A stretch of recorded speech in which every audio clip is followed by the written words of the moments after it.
అందరికీ నమస్తేనుల్లా welcome to సాఫ్ సీదా ముచ్చట. ఎట్లున్నారా అందరూ? మంచిగున్నారా? నేనైతే మంచిగున్నానుల్లా. మీ కొరకు మంచి మంచి వార్తలు పట్టుకొని వచ్చిన.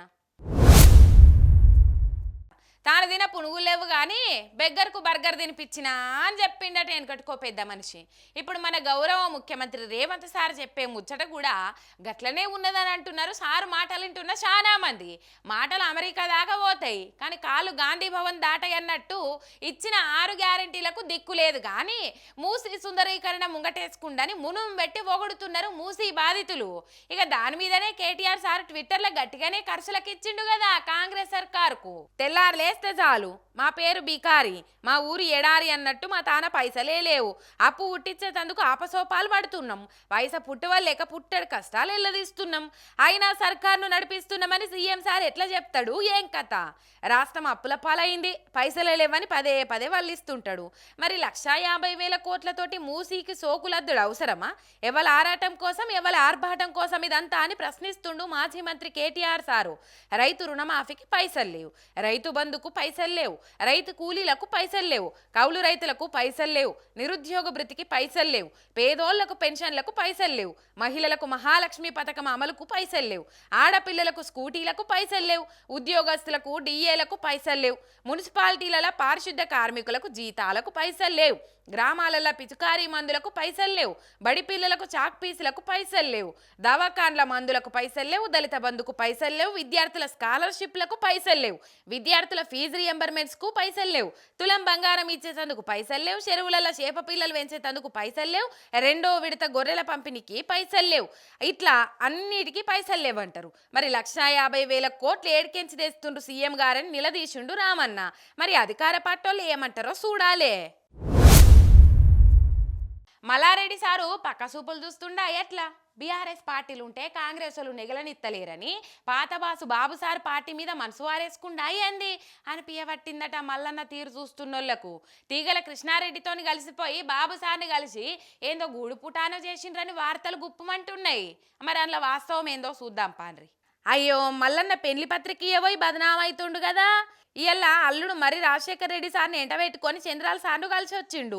ఏమంటే నా మనమరాలు పెండ్లు ఉన్నది, అందుకే పత్రిక ఇచ్చి పెళ్లికి పిలిచేందుకు వచ్చినా అని చెప్తుండు. కానీ ఆయన ఎంబడి పోయిన మాజీ మేయర్ తీగల కృష్ణారెడ్డి సార్ మాత్రం చంద్రాల సార్ తోటి మాట్లాడినాం, తెలంగాణలో ఏ పార్టుకు ఆ పార్టీ ఇరిగిపోయి మూలకు పడ్డ సైకిల్ని తీసుకొని రిపేర్ చేయించుకుంటాం, మేమే సైకిల్ దొక్కి సైకిల్ పార్టీని ఉరికేటట్టు చేస్తామని చెప్పొచ్చిండట. ఆల్రెడీ ఆంధ్రాలో పవర్లు ఉన్నాం, తెలంగాణలో కూడా పవర్ తెస్తారంటే నాకు సంతోషమే అని బాబుసారు కూడా సై అన్నాడట. ఇగేమున్నది, ఇస్త్రీ బట్టలు వేసుకొని వచ్చి మంచి రోజుల సైకిల్ ఎక్కి మళ్ళీ తీర్థం పుచ్చుకుంటా సార్ అని చెప్పొచ్చిండట తీగల కృష్ణారెడ్డి సారు. అయితే ఇలా ప్లాన్ ఏందంటే తెలంగాణలో పంచరైన సైకిల్కు గాలి కొట్టి లేపేటందుకు శిష్యునిగా సీఎం రేవంత్ సార్ కూడా ఆసరైతాడు. కాంగ్రెస్కు తోక పార్టీ లెక్క ఉండుకుంటేనే సైకిల్ను వాడకట్టుల పొట్టి దిప్పి పసుపు రంగు పార్టీ పతార వాడిపోలేదు, ఎగురు పెడుతుందని సూచించాలని బాబు సారు కూడా షానొద్దుల సందేహం అనలాడుతుండు.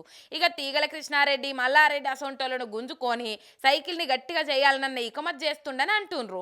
కానీ చూడుర్రి, సింత చచ్చినా పులుపు చావలేదన్నట్టు ఈడికెళ్ళి పచ్చపాటిని తన్ని ధరిమేసినా మళ్ళా తెలంగాణ రాజకీయాలలో ఏళ్ళు కాళ్ళు పెడతామని వస్తుండ్రంటే ఏమనుడు ఇళ్లను?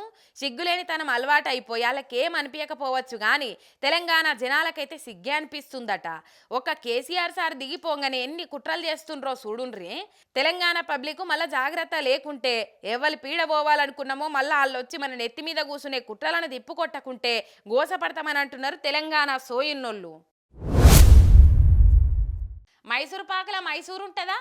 మిల్క్ బిస్కెట్ల మిల్క్ ఉంటాయా?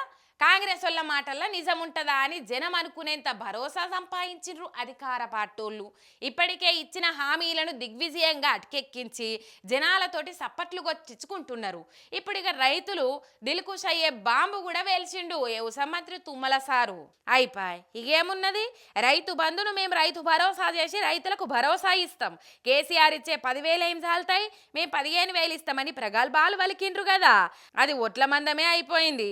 ఇప్పటికి మొన్న వానాకాలం పంటలకే రైతు భరోసా ఇయ్యలేదు.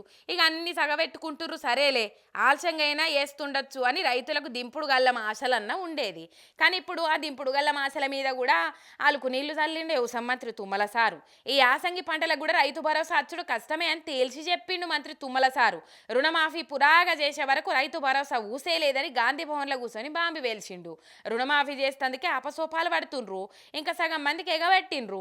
ఇప్పుడు ఇక పెట్టుబడి పైసలన్నీ వస్తే అవన్నీ ఇంత ఆసరైతే అనుకుంటే వాటికి కూడా మంగళం అన్నట్టే అనిపిస్తుంది వ్యవసాయ మంత్రి మాటలు చూస్తుంటే. కేసీఆర్ సార్ చెప్పింది అవుతుంది కదా, పాలిచ్చే ఆవును దాన్ని తన్నే కోల్యాగం తెచ్చుకున్నట్టు అయిపోయింది కదా మన పరిస్థితి అని రైతులంతా డీలా పడ్డరట. ఈ రుణమాఫీ ఎప్పుడు పూర్తి కావాలి, వాళ్ళు రైతు భరోసా ఎప్పుడు వేయాలి, ఇక అది అయ్యే పని కాదని ఆల్రెడీ ఆశలకు తిలోదకాలు ఇచ్చిండ్రట. మరి 3 రంగుల జెండా పాలనంటే మినిమం ఇట్లుంటుందని అనుకోబట్టిండ్రట ఈ సంగతరికైన నెటిజన్లు. ఏమే రాజన్న, మొన్నగా ఫ్లాట్లు చూసేస్తీవి కదా, ఏమైంది? భయాన పెట్టచ్చినవా? భయానేందే, అది చెరువులున్నదా బఫర్ జోన్లు ఉన్నదా అని తెలియక ప్లాట్లు కొందామంటేనే గజగజ వణుకుడు అవుతుంది. అదేంది, కాగితాలు కరెక్టే చూసుకుంటే అయిపోయాయి. కాగితాలు అన్ని కరెక్ట్ ఉన్నాయని చూయిస్తేనే ఆడ పోయి ఇల్లులు చెరువుల కట్టినని ఊలగొట్టబట్టే. అందుకే ప్లాట్లు కొన్నాక మళ్ళది ద్వాపర యుగంలో ఈడ కిష్టపరమాత్ముడు జలకాలాడిన చెరువు ఉండే అని హైడ్రోలు కాగితం పట్టుకొని నేనేడబోయేది వస్తే. ఇగో అందుకే కొనొద్దనుకుంటున్నా. ఇగో గిట్లు ఉంటున్నాయి ప్లాట్లు కొందామనుకునేటోళ్ళ మాటలు. అందుకే ఫ్లాట్లు అంటేనే పరిశాన్ అవుతుండ్రట. అశోకుడు రోడ్లకు ఇరువైపులా చెట్లు నాటించెను అన్న స్థాయిలో రేవంత్ రెడ్డి హైదరాబాద్లో చెరువులను కాపాడెను, మూసీ నదిలో మురికి లేకుండా చేశాను అని 100 ఏళ్ల తర్వాత చరిత్రకెక్కాలి అని అనుకుంటుండో ఏందో గానీ కొండ నాలుకకు మందేస్తే ఉన్న నాలుక ఊడిందన్నట్టు అవుతుంది కదా హైడ్రా చేయబట్టి. అసలు సర్కార్ ఆమ్దానికే ఎసరొస్తుంది, హైదరాబాద్ బ్రాండ్ ఇమేజ్కు దెబ్బ పడుతుంది. హైడ్రా పేరినంగానే ఇన్వెస్టర్లు, రియల్టర్లు ప్లాట్లు కొందామనేటోళ్ళు కూడా హడలెత్తిపోతాన్రు. ఏ శాతవాహనుల కాలంలోనో ఏ చోళుల కాలంలోనో ఈడ చెరువు ఉండే అని నక్ష పట్టుకొని వచ్చి ఏడ నామరూపాలు లేకుండా ఊల్చిపోతారని గజగజ వణుకుతుండ్రట. దాంతో ప్లాట్లకు భయాన పెట్టినోళ్ళు కూడా భయపడుతుండ్రట. కొనాలనా వద్దా అని వెనక ముందు అవుతాన్రట. ఇక ప్లాట్లు ఇండ్లు కొనేటోళ్ళు తగ్గిపోయి అటు రిజిస్ట్రేషన్ కూడా తగ్గిందట. దాంతో ఆమ్దాని కూడా బాగానే పడిపోయిందట. ఒక సెప్టెంబర్ నెలలోనే 30% తగ్గిందట ఆమ్దాని. నిరుడు సెప్టెంబర్ లక్ష లావాదేవీలు కలిపి 955 కోట్ల ఆమ్దాని వస్తే ఈ ఏడాది సెప్టెంబర్లో వచ్చిన 80,000 లావాదేవీల్లో 650 కోట్ల ఆమ్దాని వచ్చిందట. నెరి 2 నెలల సంది రిజిస్ట్రేషన్లు అయితే చాలా పడిపోయినాయట. హైదరాబాద్తో జనాలు పైసలు తీసి ప్లాట్లు కొనేందుకు వెనక ముందు అవుతుండ్రని అంటుండ్రు అంతా. హైదరాబాద్లో హైడ్రా పేరంటేనే డర్మన్ అనేటట్టు చేసిండ్రు. ఇక కొసెళ్ళినట్టే అని చీదరైతుండ్రు జనాలు. ఇగో ఇవ్వల్ల ఇలాంటి సాఫ్ సీదా ముచ్చట్లు ఎట్లున్నాయి, మస్తుగున్నాయిలే. మళ్ళీ ఇసొంటి ముచ్చట్లే పట్టుకొని వస్తుంది మీరేక. అదే వరకు మీరు చూస్తూనే ఉండుర్రి మీ మిర్రర్ టీవీ శనార్థి.